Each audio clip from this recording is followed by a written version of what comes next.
أعوذ بالله من الشيطان الرجيم. بسم الله الرحمن الرحيم. قال ربي يعلم القول في السماء والأرض وهو السميع العليم.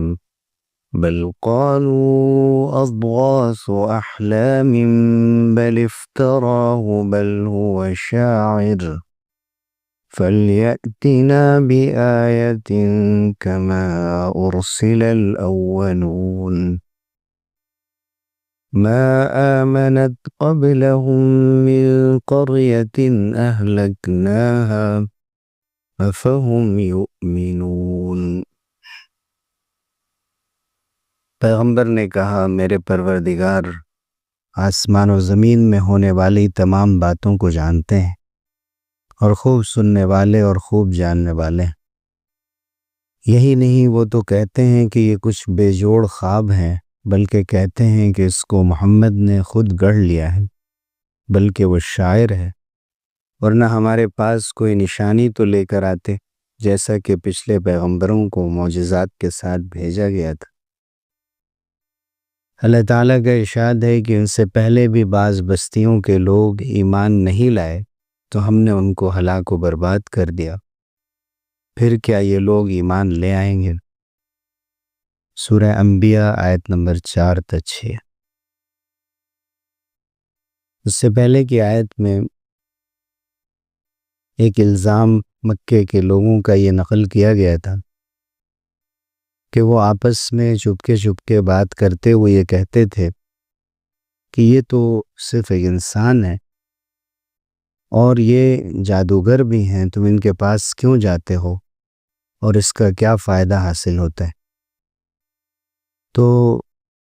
حضور اکرم صلی اللہ علیہ وسلم کی جانب سے جواب دیا گیا کہ قال ربی یعلم القول فی السماء والارض، کہ میرے پروردگار کو سب معلوم ہے کہ آسمان و زمین میں کیا ہو رہا ہے، تمام باتوں سے واقف ہے، وہی سننے اور وہی جاننے والا ہے۔ اسے معلوم ہے کہ کیا میں نے جادو کیا ہے یا میں اس کا کلام پیش کر رہا ہوں، یا تم صحیح پر ہو یا میں صحیح پر ہوں، کون غلط پر ہے یہ اللہ کو معلوم ہے۔ پھر قرآن نے نقل کیا کہ انہوں نے آگے بڑھ کر الزام لگایا، ایک تو جادو کا الزام لگایا کہ کسی پر جادو ہو جائے تو کچھ بھی کہہ سکتا ہے، کچھ بھی بول سکتا ہے، بلکہ انہوں نے کہا کہ یہ کچھ بے جوڑ سے خواب ہیں، اضغاث و احلام، یہ ہوچ پوچ قسم کی چیزیں ہیں جو ان کے خواب میں آتی ہیں، دراصل ان پر وحی نہیں آتی۔ آگے بڑھ کر کہا بل افتراہ، بلکہ انہوں نے اپنی طرف سے کوئی بات بنا لی ہے۔ پھر آگے بڑھ کر کہا کہ بلکہ یہ شاعر ہیں، یہ خیالات کی دنیا میں رہتے ہیں، یہ کچھ بھی کہہ سکتے ہیں۔ تو قرآن نے مکے کے لوگوں کے 3 اعتراض نقل کیے کہ ایک تو یہ کہ یہ کچھ منتشر سے خواب ہیں اور خیالات ہیں جو نعوذ باللہ آپ کے ذہن میں بس گئے ہیں اور آپ انہی کو دہراتے رہتے ہیں۔ دوسرے یہ کہا کہ بل افتراہ، کہ یہ آپ کی تصنیف ہے، آپ نے خود یہ کتاب تیار کی ہے اور جھوٹ موٹ اللہ کی طرف اس کی نسبت کر دی گئی۔ تیسرے یہ کہا کہ یہ شاعری کرتے ہیں، یہ شاعرانہ کلام ہے، اور زیادہ تر شعر و شاعری میں خیالی باتیں ہوتی ہیں اور لوگ اس سے متاثر ہوتے ہیں۔ اسی طرح انہوں نے بھی کچھ باتیں بنا لی ہیں اور کہہ لی، گویا کہ خواب کہا، اور خواب کے بعد یہ کہا کہ صرف خواب کی باتیں ہوں تو کبھی کبھی ہوتی ہیں، بلکہ انہوں نے یہود و نصارہ سے، عیسائیوں اور یہودیوں سے سیکھ کر، تورات اور انجیل سے معلومات حاصل کر کے اور کچھ دوسروں سے سیکھ کر انہوں نے گڑھ لیا ہے اور بات بنا لی ہے۔ بلکہ آگے بڑھ کر کہا کہ صرف بات بنا کر فارغ نہیں ہو گئے ہیں، بلکہ یہ خود شاعر ہیں، ہر وقت خیالی باتوں میں رہتے ہیں۔ تو اسی طرح ان کا یہ سلسلہ جاری رہے گا۔ اگر یہ نبی ہیں تو ہمارے پاس کوئی معجزہ کیوں نہیں لے کر آ جاتے، جیسا کہ پچھلے پیغمبروں کو معجزے دیے گئے تھے؟ قرآن نے اس کا سیدھا سادہ جواب یہ دیا کہ معجزے تو اس سے پہلے بہت سی قوموں کے پاس آ چکے ہیں۔ اکثر نبیوں کو اللہ تعالیٰ نے معجزے دیے، ایسی چیزیں عطا فرمائیں کہ جو عام انسانوں کو نہیں ملتی، اس کے باوجود بھی وہ ایمان نہیں لائے۔ ان سے پہلے بھی بعض بستیوں کے لوگ ایمان نہیں لائے۔ ما آمنت قبلہم من قریۃ اہلکناہا، تو ہم نے ان کو ہلاک کر دیا۔ افہم یؤمنون، پھر کیا یہ لوگ معجزہ دیکھ کر ایمان لائیں گے؟ یہ جو اعتراض قرآن مجید پر کیا جاتا ہے، یہ بیجا اعتراضات پہلے بھی لوگوں نے کیا، آج بھی کر رہے ہیں۔ آج بھی دنیا میں جو لوگ ہیں اسلام کے خلاف لکھنے اور بولنے والے، چاہے وہ یہودی ہوں، عیسائی ہوں، ایک زمانے میں آریہ تھے، قرآن مجید میں وہ کہتے ہیں کہ کچھ بکھرے ہوئے مضامین ہیں، اس کا کانٹینٹ ایک دوسرے سے جڑا ہوا نہیں ہے، الگ الگ بکھری ہوئی کچھ باتیں یہاں وہاں سے کہہ دی گئی ہیں، اور یہ اسی وقت ہوتا ہے جب کوئی انسان ذہنی طور پر مریض ہو جائے اور اپنے دماغ سے کچھ بھی کہا کرے۔ اسی طرح یہی بات بعض مشرکین نے بھی کہی، اور اکثر آج جو اسلام کے دشمن ہیں ان کی زبان پر بھی یہ بات ہے، ان کے قلم پر بھی ہے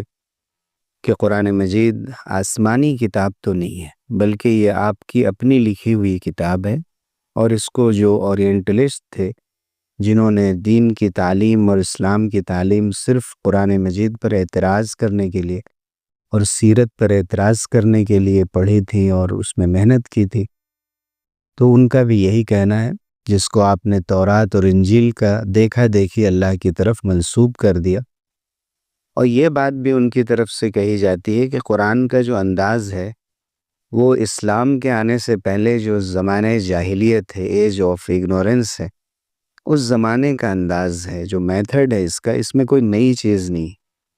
یہ سب بیجا اعتراضات ہیں، ان کا جواب قرآن نے بار بار دیا ہے، جو قیامت تک شک کے کانٹوں کو دل سے نکالنے کے لیے کافی ہے۔